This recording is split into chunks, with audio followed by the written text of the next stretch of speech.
요한복음에 기록된 예수님의 표적에 관하여 차례로 살펴보고 있습니다. 오늘은 두 번째 시간입니다. 믿음의 성장과 기도의 위력이라는 제목으로 말씀을 드리겠습니다. 예수님께서 3년간의 공생의 기간 중에 첫 유월절을 맞아 제자들과 함께 예루살렘에 올라가셨다가 유대와 사마리아를 거쳐 갈릴리로 복귀하셨습니다. 갈릴리로 가시면서 선지자가 고향에서는 높임을 받지 못한다고 예수님께서 말씀하셨습니다. 오늘 본문 43절, 44절입니다. 오늘 본문의 앞단락인 4장 1절에서 42절까지를 보면 예수님께서 사마리아의 수가성에 들렀는데 거기서는 기사와 표적을 행하지 않으셨습니다. 단지 말씀만 하셨는데 많은 주민들이 예수님을 세상의 구주로 믿었습니다. 반면에 예수님의 고향 지역인 갈릴리에서는 예수님께서 기사와 표적을 많이 행할 것이지만 예수님을 구주와 주님으로 믿는 자들이 많지 않을 것을 예고하신 것입니다. 그럼에도 갈릴리로 복귀하셨습니다. 갈릴리로 돌아오신 예수님을 갈릴리 주민들이 영접했습니다. 예수님께서 유월절 절기 때에 예루살렘에서 행하셨던 모든 일을 그들이 목격했기 때문이라고 45절에 밝히고 있습니다. 요한복음 2장 23절을 보면 유월절에 예수께서 예루살렘에 계시니 많은 사람이 그의 행하시는 표적을 보았다라고 기록하는데, 여기 예루살렘에서 예수님께서 행하신 많은 표적들을 갈릴리 주민들도 보았다는 뜻입니다. 그래서 갈릴리 주민들이 예수님을 영접했는데, 영접했다고 하는 것은 예수님을 대단한 인물로 여겨 환영했다라는 뜻이 되겠습니다. 예수님은 다시 갈릴리 가나로 가셨다고 46절에 밝히고 있습니다. 가나는 예수님께서 물로 포도주를 만드신 첫 표적을 행했던 곳입니다. 그 가나에서 두 번째 표적을 행하셨습니다. 54절에 두 번째 표적이라고 쓰고 있습니다. 오늘은 요한복음에 기록된 예수님의 두 번째 표적에 관하여 살펴보려고 합니다. 46절을 보면 왕의 신하가 등장합니다. 이 왕의 신하, 헤롯의 신하로 보면 되겠습니다. 왕의 신하가 가브나움에서 가나로 예수님을 찾아왔습니다. 거리는 약 30km쯤 됩니다. 걸어서 7시간 정도 걸리는 제법 먼 거리에서 예수님을 찾아온 이유는 병들어 죽어가고 있는 아들을 살리기 위해서였습니다. 왕의 신하는 예수님께 간청합니다. 제 아들이 죽기 전에 가버나움으로 내려오셔서 아들의 병을 고쳐 주소서. 46절, 47절 그리고 49절에 기록되어 있습니다. 오늘의 설교 제목을 믿음의 성장과 기도의 위력으로 정했는데, 오늘의 본문에서 왕의 신하의 믿음이 성장하고 있음을 추적할 수 있습니다. 그의 믿음이 어떻게 성장했는지 5단계로 나눌 수 있겠습니다. 왕의 신하가 보인 믿음, 첫 번째는 예수님께 달려가는 믿음입니다. 예수님께서 물로 포도주를 만드신 첫 표적과 얼마 전 유월절 절기에 예루살렘에서 행하셨던 많은 표적들에 관하여 왕의 신하는 소문을 들어서 알고 있었던 것 같습니다. 귀신을 쫓아내시고 각종 병자들을 고치신 예수님이야말로 지금 자기 아들에게 꼭 필요한 분이라고 생각했을 것입니다. 예수님께서 가버나움으로 오시기만 한다면 자기 아들이 살아날 것만 같았습니다. 마지막 남은 한 가닥의 희망을 품고 예수님이 계신 가나로 달려온 것입니다. 이처럼 믿음이 있어야 예수님께 나아갈 수 있습니다. 왕의 신하가 보인 믿음, 두 번째는 예수님께 간청하는 믿음, 예수님께 기도하는 믿음입니다. 47절을 보면 왕의 신하가 예수님께 간청하죠. 가버나움으로 내려오셔서 제 아들의 병을 고쳐주소서. 그가 거의 죽게 되었습니다. 간절히 기도한 것입니다. 이처럼 믿음이 있어야 예수님께 기도할 수 있습니다. 왕의 신하가 보인 믿음, 세 번째는 표적과 기사가 일어나기를 바라는 믿음입니다. 48절을 보시기 바랍니다. 예수께서 이르시되 너희는 표적과 기사를 보지 못하면 도무지 믿지 아니하리라. 예수님께서 말씀하신 대로 왕의 신하는 자기 아들을 위하여 예수님께서 표적과 기사를 행해 주시기를 바라는 마음으로 예수님께 간청했습니다. 이처럼 믿음이 있어야 예수님께서 행하실 표적과 기사를 소망할 수 있습니다. 우리가 잘 아는 히브리서 11장 1절에서 믿음이 무엇인지를 정의하고 있습니다. 믿음은 바라는 것들의 실상이요 보이지 않는 것들의 증거니. 믿음은 바라는 것들의 실상이라고 했는데 쉽게 풀이하면 믿음은 소망의 근거가 된다는 뜻입니다. 소망이 생기는 것은 믿음 때문이라는 말씀입니다. 왕의 신하는 예수님께서 갈릴리와 예루살렘에서 표적과 기사를 행하신 것을 사실로 믿었습니다. 그래서 소망이 생겼습니다. 왕의 신하는 예수님께서 자기 아들을 위해서도 표적과 기사를 행해 주시기를 간절히 바라며 예수님께 간청한 것입니다. 여기서 우리는 표적과 믿음의 관계에 대하여 요한복음이 어떻게 말씀하는지를 살펴보아야 합니다. 요한복음의 기록 목적을 밝힌 20장 30절 31절에서 표적이 믿음을 유발하고 강화하는 도구가 된다고 사도 요한이 말씀했습니다. 요한복음 20장 30절 31절입니다. 예수께서 제자들 앞에서 이 책에 기록되지 아니한 다른 표적도 많이 행하셨으나 오직 이것을 기록하면 몇 가지 표적만을 선별하여 기록한 것은 그런 뜻입니다. 너희로 예수께서 하나님의 아들 그리스도이심을 믿게 하려 하며 또 너희로 믿고 그 이름을 힘입어 생명을 얻게 하려 함이니라. 예수님께서 행하신 표적의 1차적인 목적은 예수님을 구주와 주님으로 믿게 하기 위해서였다는 뜻입니다. 그러므로 표적은 믿음을 유발하고 강화하는 긍정적인 역할을 합니다. 하지만 표적을 경험하거나 목격했다고 해서 반드시 참 믿음에 이르는 것은 아닙니다. 예수님께서 3년간의 공생의 기간 중에 첫 유월절을 맞아 제자들과 함께 예루살렘 성전을 방문하셨을 때 성전에서 장사하던 자들을 내쫓으셨습니다. 그렇게 하시는 예수님에게 유대인들이 항의했습니다. 요한복음 2장 18절입니다. 이에 유대인들이 대답하여 예수께 말하기를 내가 이런 일을 행하니 무슨 표적을 우리에게 보이겠느냐? 너가 무슨 권리로 이 같은 일을 하느냐? 성전 관리의 책임자인 대제사장으로부터 어떠한 고난도 받지 않은 너가 이 일을 행하는 것은 불법이다. 하나님으로부터 직접 그런 권한을 받았으면 표적으로 증거를 대보라는 뜻입니다. 예수님께서 대답하셨습니다. 요한복음 2장 19절입니다. 예수님께서 대답하여 이르시되 너희가 이 성전을 헐라 내가 사흘 동안에 일으키리라. 유대인들은 물론 제자들조차도 예수님의 이 말씀을 이해할 수 없었습니다. 예수님께서 죽은 자 가운데서 살아나신 후에야 제자들이 예수님의 그 말씀이 무슨 뜻인지 바르게 이해할 수 있었습니다. 그러면서 사도 요한은 예수님께서 표적과 믿음에 관하여 어떻게 생각하셨는지를 기록합니다. 요한복음 2장 25절에서 25절입니다. 6월절에 예수께서 예루살렘에 계시니 많은 사람이 그의 행하시는 표적을 보고 그의 이름을 믿었으나 예수는 그의 몸을 그들에게 의탁하지 아니하셨으니 이는 친히 모든 사람을 아심이요 또 사람에 대하여 누구의 증언도 받으실 필요가 없었으니 이는 그가 친히 사람 속에 있는 것을 아셨음이니라. 금방 읽은 23절에서 많은 사람들이 예수님께서 행하시는 표적을 보고 그의 이름을 믿었다고 하는데 전후 문맥을 보면 그들의 믿음은 참된 믿음이 아니었습니다. 유대인들은 예수님께서 행하신 기적들을 보면서 예수님이 하나님께서 보내신 선지자이거나 메시아일 수 있겠다고 생각했지만 예수님은 그들을 믿지 않으셨습니다. 그들의 믿음이 불신으로 바뀔 것을 아셨기 때문입니다. 유대인들의 믿음이 가짜였던 확실한 증거가 예수님의 십자가 사건에서 드러났습니다.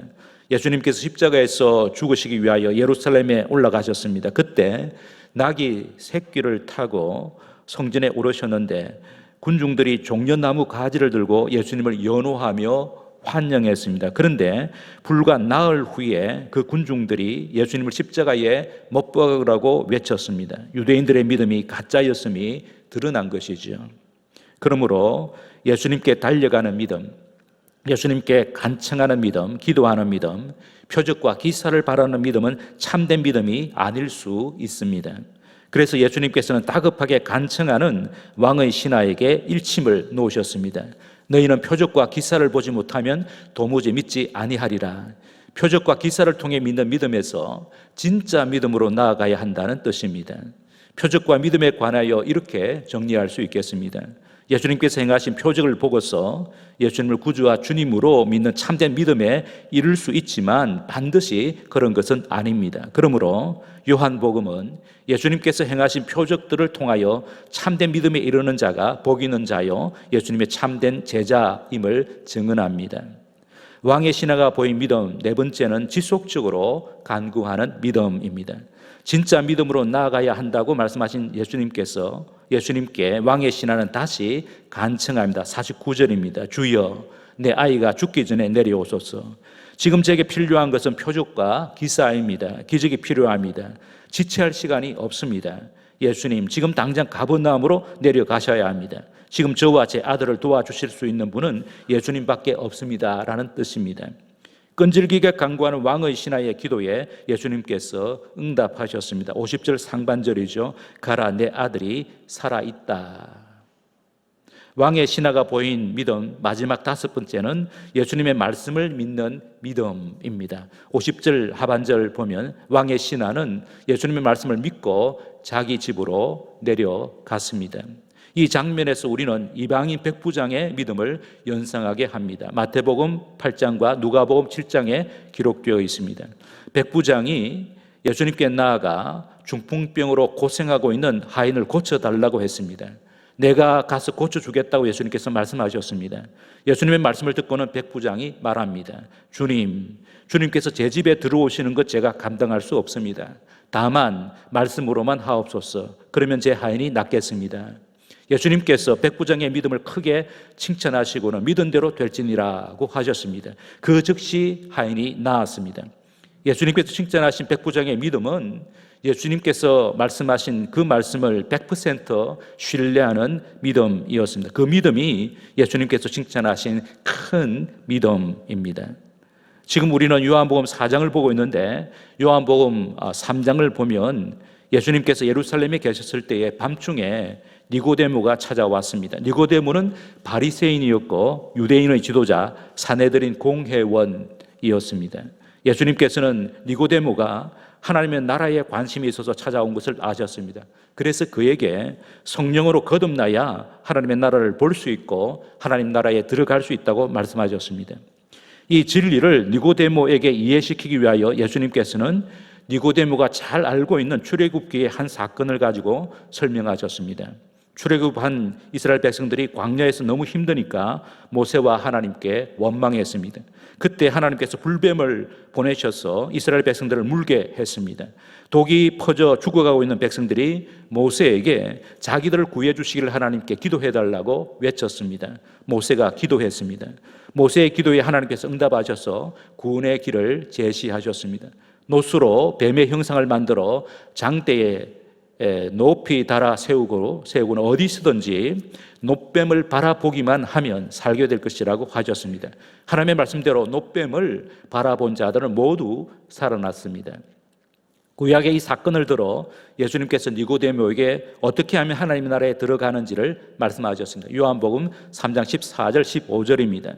모세가 광야에서 뱀을 든 것 같이 인자도 들려야 하리니 이는 그를 믿는 자마다 영생을 얻게 하려 하심이니라. 하나님 나라에 들어간다, 구원받는다, 영생 얻는다는 것은 다 같은 뜻입니다. 어떻게 하면 영생을 얻습니까? 영생을 얻는 길은 하나밖에 없습니다. 하나님의 아들이신 예수님을 구주와 주님으로 믿기만 하면 영생 얻습니다. 그런데 예수님을 구주와 주님으로 믿을 때 우리가 해야 할 일은 아무것도 없습니다. 광야에서 불뱀에 물려 죽어가던 백성들이 그저 장대에 높이 달린 놋뱀을 바라보기만 해도 살아났듯이 예수님을 바라보기만 하면 구원받습니다. 여기 바라본다는 뜻은 의지한다, 믿는다, 환영한다는 뜻입니다. 더 감사한 것은 예수님을 바라보는 것조차도 성령님께서 도우십니다. 죄인인 우리가 성령님과 복음의 말씀을 통하여 거듭나서 새 사람이 되지요. 하나님 나라의 백성이 됩니다. 다시 말하면 성령님의 역사를 통하여서 예수님의 말씀을 환영하는 믿음, 예수님의 말씀을 신뢰하는 믿음이 생기는데 바로 그 믿음이 참된 믿음이라는 뜻입니다. 이처럼 참된 믿음의 씨가 우리의 심령에 심기면 뿌리를 내리고 자라서 열매를 맺습니다. 이유는 참된 믿음 안에 생명이 있기 때문입니다. 그러므로 사도 요한의 증언대로 예수님을 하나님의 아들로 구주와 주님으로 믿는 믿음이 참된 믿음인데 그 참된 믿음의 결과는 영생입니다. 요한복음 3장 16절이죠. 하나님이 세상을 이처럼 사랑하사 독생자를 주셨으니, 예수님을 주셨으니 이는 그를 믿는 자마다 멸망하지 않고 영생을 얻게 하려 하심이라. 요한복음 6장을 보면 오병이어의 기적을 체험한 군중들이 다음 날에도 예수님께 모여들었습니다. 예수님께서 행하실 표적을 다시 보기 위해서였습니다. 예수님께서는 그들에게 표적을 행하는 대신에 긴 설교를 하셨습니다. 그 설교의 핵심은 내가 생명의 떡이니 나를 믿는 자는 영원히 배부를 것이라고 하셨습니다. 그 설교를 듣고는 대부분의 군중들이 떠나는 것을 보신 예수님께서 12 제자에게 말씀하셨습니다. 요한복음 6장 67절입니다. 예수께서 12 제자에게 이르시되 너희도 가려느냐. 베드로가 제자들을 대표하여 답합니다. 요한복음 6장 68절 69절입니다. 시몬 베드로가 대답하되 주여 영생의 말씀이 주께 있사오니 우리가 누구에게로 가오리까? 우리는 우리가 주는 하나님의 거룩하신 자이신 줄을 믿고 알아사옵나이다. 그 말씀을 들으신 예수님께서 가룟 유다의 배반을 예고하셨습니다. 6장 70절 71절입니다. 예수께서 대답하시되 내가 너희 12를 택하지 아니하였느냐. 그러나 너희 중에 한 사람은 마귀니라 하시니 이 말씀은 가룟 시몬의 아들 유다를 가리키심이라. 그는 12 중에 하나로 예수를 팔자르라. 여기서 우리는 참된 믿음 안에 두 가지의 특성이 있음을 알 수 있습니다. 지속성과 성장입니다. 표적을 보거나 경험할 때에는 믿음이 생기는 듯 했는데 자신이 바라는 대로 표적이나 기적이 일어나지 않을 때에 불신으로 바뀌는 것은 참된 믿음이 아닙니다. 참된 믿음은 표적이 일어나지 않아도 흔들리지 않습니다. 참된 믿음은 어떤 시련에도 파손되지 않습니다. 참된 믿음은 하나님께서 주신 선물이기 때문입니다. 비유로 표현하면 하나님께서 우리의 심령에 뿌리신 믿음의 씨는 반드시 뿌리가 든든히 내립니다.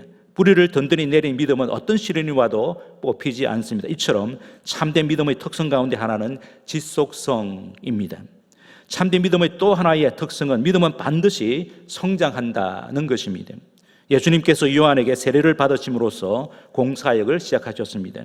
공사역의 첫 사역지는 갈릴리 지역이었습니다. 갈릴리에서의 첫 사역으로 예수님을 메시아로 믿은 자들이 생겼습니다. 그들이 요한, 안드레, 베드로, 빌립, 나다나엘이었습니다. 이들이 예수님의 첫 제자들이었다고 할 수 있습니다. 이들을 데리고 가나의 혼인 잔치집에서 집에 가신 예수님께서 물로 포도주를 만드셨습니다. 지난주일에 설교했습니다. 요한복음 2장 11절 이 표적을 보이신 목적에 관하여서 사도 요한이 기록합니다.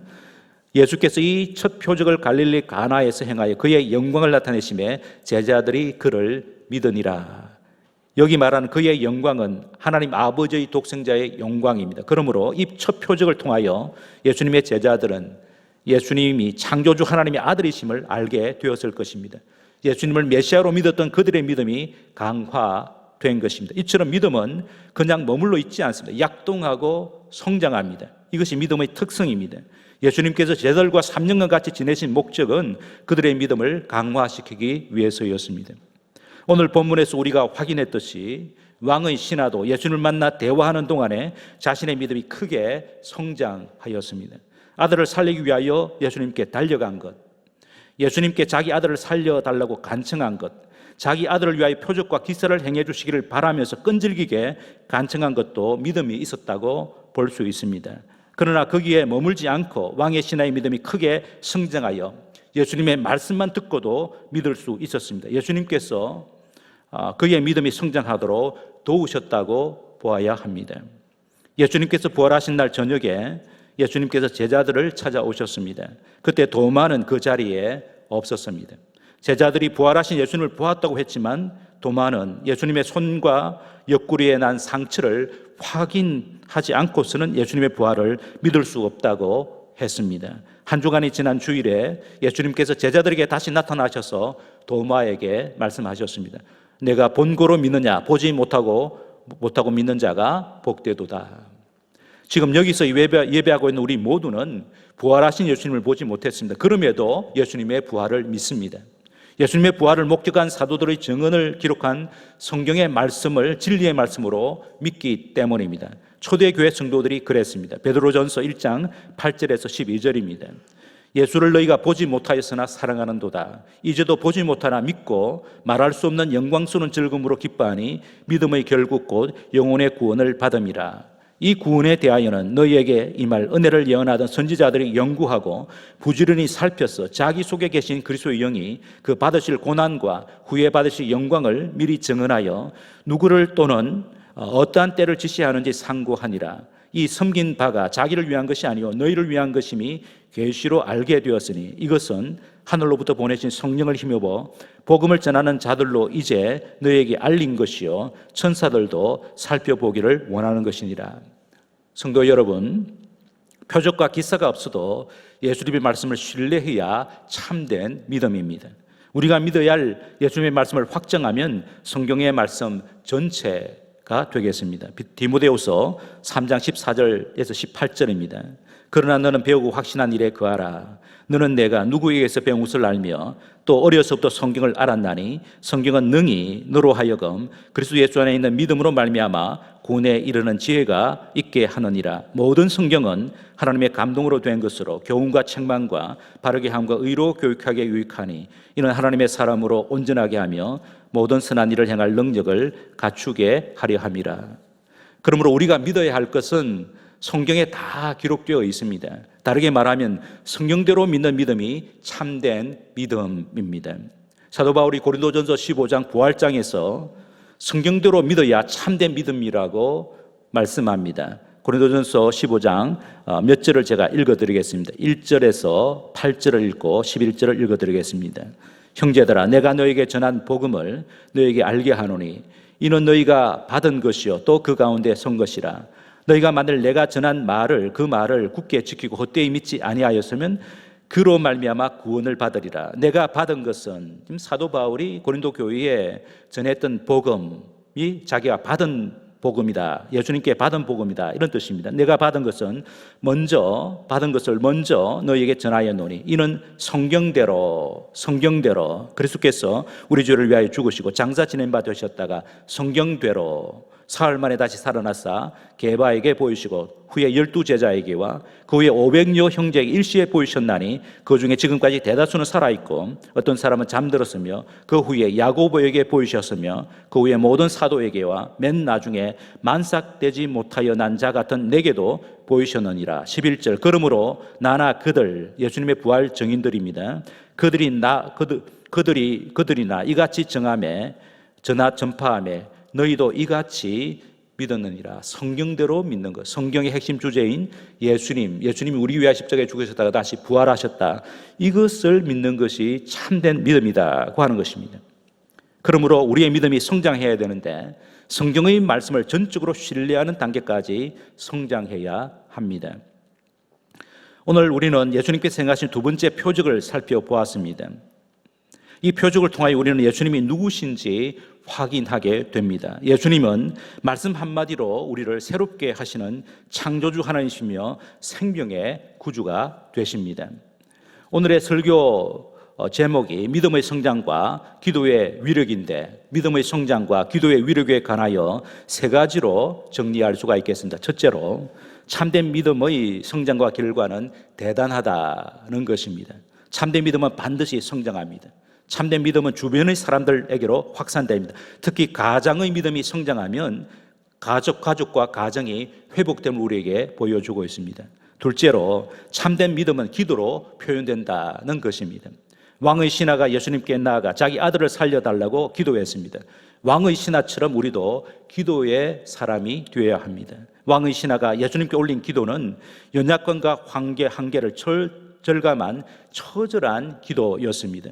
예수님의 은혜만을 바라는 겸손한 기도였습니다. 먼 거리를 달려간 열정적인 기도였습니다. 책망의 말을 듣고서도 포기하지 않은 끈질긴 기도였습니다. 자식을 살리기 위하여 모든 것을 다 쏟아바친 사랑의 기도였습니다. 예수님의 약속의 말씀을 믿고 아멘으로 응답한 기도였습니다. 우리가 배워야 할 기도의 전형이라고 해도 좋겠습니다. 마지막 셋째는 믿음의 기도에는 반드시 위력이 나타난다는 것입니다. 왕의 신하가 믿음으로 올린 기도를 예수님께서 응답하셨습니다. 가라, 내 아들이 살아있다. 예수님께서 선포하신 바로 그때 아들이 회생하였습니다. 믿음으로 올린 아버지의 기도가 아들을 살린 것이죠. 집안 식구들 모두 예수님을 믿게 되었습니다. 가장의 믿음과 기도가 가정을 살렸습니다. 예수님을 만나 대화하는 그 짧은 순간에 왕의 신하의 믿음이 크게 성장했을 뿐만 아니라 집안 식구들에게까지 믿음이 확산되었습니다. 내일부터 새벽 기도회가 시작됩니다. 믿음으로 기도하는 새벽, 기도의 위력을 경험하는 새벽, 개인과 가정과 일터와 교회를 살려내는 새벽, 믿음이 성장하는 새벽이 되기를 주님의 이름으로 축복합니다. 말씀을 생각하시면서 세 가지의 기도의 제목으로 함께 기도하겠습니다. 먼저는 결단하는 기도를 드리겠습니다. 믿음으로 기도하는 사람이 되겠습니다. 기도의 사람이 되겠습니다. 결단하시고, 두 번째는 하나님의 말씀을 100% 믿고 순종하는 믿음의 사람이 되게 하여 주시옵소서. 세 번째는 특별 새벽 기도를 통하여서 기도의 위력을 체험하게 하시고 우리의 믿음이 크게 성장하게 하여 주시옵소서. 세 가지 기도의 제목을 가지고 함께 나가서 함께 기도하겠습니다.